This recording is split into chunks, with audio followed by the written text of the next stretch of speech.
o patrão voltou e foi acertar conta com os empregados. Na semana passada, introduzimos o tema dos novíssimos: morte, julgamento, céu, inferno e purgatório. E afirmamos que a morte não é o fim. E destacamos a atitude permanente de vigilância, ouvindo a parábola das 10 virgens. Hoje, manteremos nossa atenção no tema do julgamento, que ocorre logo após a morte. A vida na terra, como Jesus nos ensina no Evangelho, é um tempo para administrarmos os bens que são do Senhor. E se o fizermos de modo adequado, ganharemos o céu. Conta a parábola que o homem ia ausentar-se para longe e chamou seus empregados e deu 5, 2 e 1 talento para cada um. E depois partiu. Passado algum tempo, voltou de sua viagem e pediu contas a todos os seus servos. E os que tinham aproveitado o tempo para fazer render os bens recebidos, tiveram uma grande felicidade. Enquanto o outro experimentou a amargura de uma vida infecunda e, por fim, a condenação. Vamos aos detalhes do texto que escutamos. Os talentos é uma moeda romana de grande valor. E ela representa toda a nossa vida, nossas habilidades, os bens que possuímos. Mas reparamos que esses talentos foram distribuídos de modo distinto. Por quê? Porque Jesus conhece os seus servos. E Ele distribui os talentos conforme a capacidade e a missão de cada um. Por isso distribui de modo diferente. O acerto, a viagem do homem rico é a duração da nossa vida, que não sabemos quanto tempo durará. O texto bíblico não disse quanto tempo o homem rico ficaria fora, como também não sabemos quanto tempo dura a nossa vida. Meses, anos, décadas, não sabemos. O acerto de contas é justamente o momento do julgamento. Momento em que iremos nos apresentar diante de Deus e prestar contas de nossa vida, de como lidamos com os talentos que recebemos dele. O servo bom e fiel é aquele que soube e que sabe multiplicar tudo o que recebeu de Deus. E para o cristão multiplica quando ele divide, quando ele partilha, quando ele coloca em comum. Esse é o modo cristão de fazer multiplicar. Multiplicamos dividindo. Na prática, além do cuidado da sua própria família, é preciso que o cristão aprenda a utilizar todos os seus talentos para a edificação da igreja, para o cuidado das pessoas mais necessitadas, para a evangelização, do seu tempo para a oração. Enfim, agindo desse modo, o cristão torna-se um servo bom, um servo fiel. Aquele que tem, será dado mais e terá em abundância.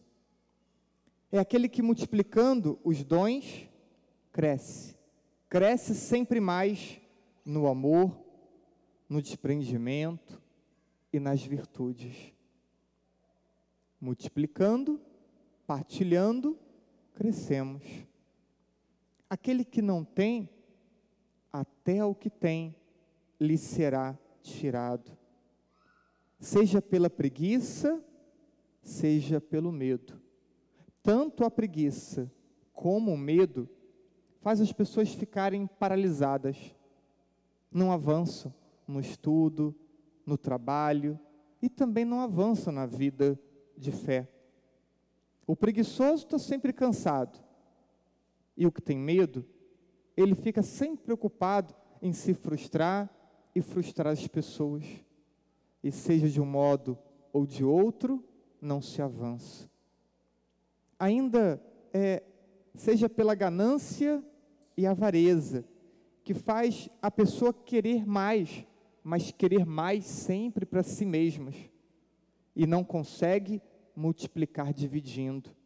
Então, embora possa conseguir aparentemente muita coisa, vive como se nada tivesse. E quando li esse versículo, me reportei a um homem que conhecia na minha infância, pai de um colega de colégio, um homem muito rico, andava com roupa surrada, por vezes até rasgada, fazia sua esposa e filhos passarem algumas privações, e com isso, esse homem não foi conquistando a admiração, o respeito e o amor da sua própria família. Um homem também que morreu sem amigos. Era tão avarento que quando ia na padaria, ele não comprava o café, ele pedia uma prova. Isso não é história não, é verdade. E era até um caso de piada entre nós na região. E como que esse homem morre? Morre jovem até, e morre, repito, sem o apreço da família, sem amigos, e de tão avarento, sem nem poder aproveitar tudo aquilo que ele conquistou com o trabalho dele. Então, de fato, esse homem teve tirado até mesmo aquilo que tinha, ou aquilo que pensava ter. Participar da alegria do patrão é o céu, a eternidade feliz. Quanto ao servo inútil, é o que guarda para si, o que não sabe multiplicar. E essa é a palavra do Senhor, um servo que é inútil. E esse servo inútil, ele é jogado fora, ele é jogado na escuridão. E a escuridão é a imagem do inferno, da tristeza eterna, o lugar da morte, o lugar da ausência de Deus. Hoje, podemos refletir na presença de Deus, se temos uma mentalidade de servos administradores ou de donos, que usa em proveito próprio tudo o que recebeu. Essa é uma pergunta que eu faço para você, e já fiz para mim também. Como você tem se comportado? Como um administrador ou como um dono? Como um servo ou como um proprietário? Porque ninguém disse que eu exista. Recebemos a vida. E recebemos a vida com as habilidades que possuímos. Mas há pessoas que se apropriam disso e parecem fazer com que o que recebeu seja seu, de verdade e só para si. E quando fazemos uma pergunta dessa, a tendência das pessoas geralmente é dizer: não, tudo que eu tenho é de Deus. Eu rezo, eu me consagro a Nossa Senhora, totos tu, tudo de Maria, né? Tudo de Jesus por meio de Maria. É o que muitos acabam respondendo. Mas olha para a tua vida. Olha para como você administra o seu tempo, os seus bens. Será que você é um administrador ou é um proprietário? Ou se porta como se fosse um proprietário? É preciso temermos nos apropriarmos indevidamente da vida que o Senhor nos deu, para que administrássemos segundo os seus ensinamentos. É preciso temermos nos apropriarmos da vida que Deus nos deu. É preciso temermos agir com medo, agir com preguiça, ou agir de modo egoísta, ao invés de promover o bem comum na sua casa, na sua família, no seu trabalho, na sociedade e, sobretudo, na igreja, com os seus irmãos. É preciso temer, sermos medrosos, preguiçosos e egoístas. É preciso temer viver com desculpas. E olha que o povo católico é bom de desculpa, mas é preciso temer viver de desculpas. O tempo todo encontro uma justificativa. Hoje eu apertava um homem por causa da missa de domingo, e ele falava, semana que vem quero te ver. Ele, semana que vem eu tenho... Já estava uma lista, mas foi rápido, né? Para já elaborar uma lista de desculpas para a impossibilidade da missa da semana que vem. Veja, né? Em tantos horários que temos.